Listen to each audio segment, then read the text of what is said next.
એક ચાદર કે પછી એક ટાઈમનું ભોજન પણ કોઈ પરિવાર માટે બહુ મોટી રાહત કહેવાય। આ વરસાદ બધા પરિવારો માટે કે બધા લોકો માટે એક જેવો નથી હોતો, પરંતુ આપણા નીચેના કક્ષાના જે નીચાણવાળા વિસ્તારમાં જે લોકો રહે છે, ઋતુ છે, આ જે વરસાદ છે તે એક શ્રાપ સમાન છે।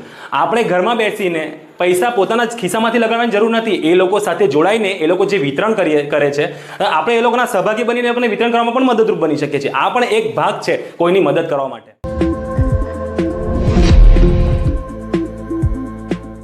જય હિન્દ દર્શક મિત્રો, આપ જોઈ રહ્યા છો વાવ ન્યૂઝ ગુજરાત। આજે આપણી સામે હું જો આવ્યો છું તો કોઈ ન્યૂઝ લઈને નથી આવ્યો। આપ સૌ જાણો છો કે વલસાડ શહેરમાં વરસાદે જે તાંડવ મચાવ્યો છે, જે વરસાદે વલસાડ શહેરને ચપેટમાં લીધો છે, ઘણા બધા પરિવાર તેનાથી પ્રભાવિત થયા છે। અને આપ સૌ જોઈ શકો છો કે આ જે વરસાદની ઋતુ છે, આ વરસાદ બધા પરિવારો માટે કે બધા લોકો માટે એક જેવો નથી હોતો।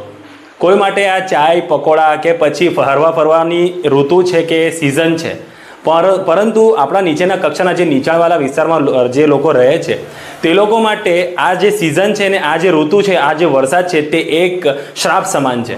આપણે વિચારીએ છીએ કે 1 કલાકનો વરસાદ પડે છે તો આપણે મજા માણવા લાગીએ છીએ કે પછી ચાય પકોડાની મજા શોધવા લાગીએ છીએ કે ફરવા જવાની વાતો કરીએ છીએ, પણ હાલ ફિલહાલ આપણે જોતા છે કે આપણાથી જે નીચાણવાળા વિસ્તારમાં જે લોકો રહે છે તે લોકોના અંદર ડર બેસી જાય છે કે આ વરસાદ હવે 1 કલાક પડતો છે, હવે જો બીજો કલાક જો પડવા લાગી ગયો તો પછી અમારી પરિસ્થિતિ શું? અમારા ઘરમાંથી કેટલું નુકસાન થવાનું?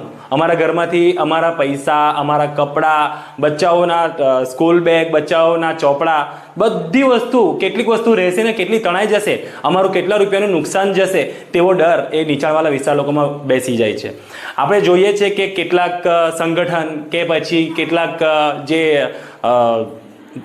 ગ્રુપ બન્યા છે તે લોકોએ ઘણી બધી મદદો પહોંચાડી છે। આપણે વિડીયોઝમાં જોતા આવીએ છીએ, ન્યૂઝમાં કે પછી રીલ્સમાં, ઇન્સ્ટાગ્રામ પર, યુટ્યુબ પર જોતા આવ્યા છે કે ઘણા બધા લોકોએ નીચાણવાળા વિસ્તાર લોકોની મદદ કરી છે। આ મદદમાં ચોપડા, સ્કૂલ બેગ, રાશન પાણી, ખાવા પીવાની ચીજ વસ્તુઓ, ઘરના શરીરના કપડાં, ઘરના વાસણ જેવી ઘણી બધી વસ્તુઓ ડોનેટ ચેરિટી કરી છે।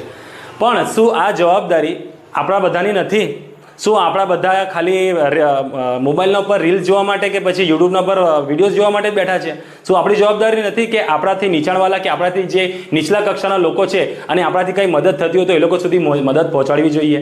અને કોણે કીધું કે મદદ પહોંચાડવા માટે પૈસાની જરૂર છે? દરેક વ્યક્તિ પાસે પૈસા નથી હોતા, પણ મદદ પહોંચાડવા માટે પૈસાની જરૂર પણ નથી હોતી। પૈસા પહોંચાડવા માટે ઘણા બધા એવા ટ્રસ્ટ બેઠા છે કે જે લોકો તૈયાર બેઠા છે કે અમે મદદ પહોંચાડીએ, પરંતુ આપણે ઘરમાં બેસીને પૈસા પોતાના જ ખિસ્સામાંથી લગાડવાની જરૂર નથી, એ લોકો સાથે જોડાઈને એ લોકો જે વિતરણ કરે છે, આપણે એ લોકોના સહભાગી બનીને આપણે વિતરણ કરવામાં પણ મદદરૂપ બની શકીએ છીએ। આ પણ એક ભાગ છે કોઈની મદદ કરવા માટે। તો આપણે એક સંકલ્પ કરીએ કે હવે જે વરસાદનો જે ટાઈમ છે કે હાલ ફિલહાલ જે 10-12 દિવસથી વરસાદની પરિસ્થિતિના કારણે જે લોકોએ દિવસ જોયા છે, કેટલીક માતાએ પોતાના જવાન દીકરા ગુમાવી દીધા, કેટલા લોકો મૃત્યુ પામ્યા। આંકડો બતાવે છે કે 45થી વધારે લોકો વલસાડ શહેરના અંદર મૃત્યુ પામ્યા છે। કેટલાક જુવાન દીકરાઓ, કેટલાક સુહાગના પતિ, કેટલાક નાના બચ્ચાઓના માથા પરથી એમના પિતાનો સાયો ઉઠી ગયો છે। બહુ ખરાબ દિવસ જોતા છે લોકો।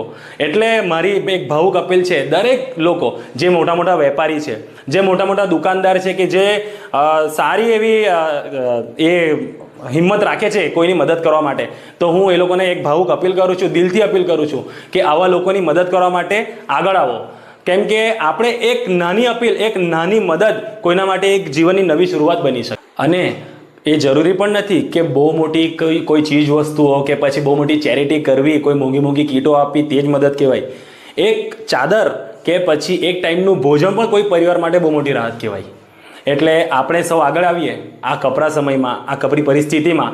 આવા કેટલા બધા પરિવારો છે કે જે લોકોને ભોજનની, ખાવા પીવાની રાશન કીટની કે પછી ચાદર, તકિયા કે વાસણ કે બચ્ચાઓના સ્કૂલ બેગ, ચોપડીઓ, ઘણી બધી ચીજ વસ્તુઓની જરૂર પડી શકે છે।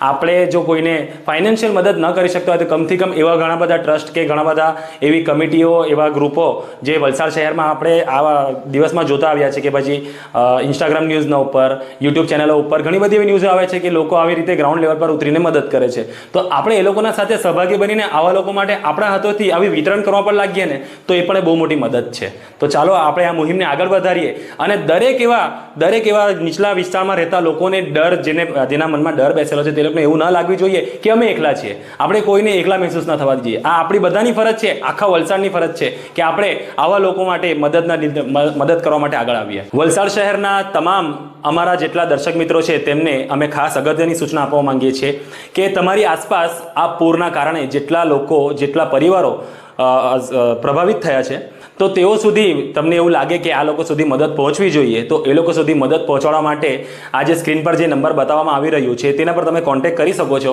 અને એમાં આપણી ટીમ પૂરેપૂરી મદદ કરવા માટે કોશિશ કરશે. અને જો આ લોકોનો કોન્ટેક્ટ ન થાય તો તમે આ સ્ક્રીન પર જે નીચે નંબર બતાવવામાં આવી રહ્યા છે તેના પર કોન્ટેક્ટ કરી શકો છો.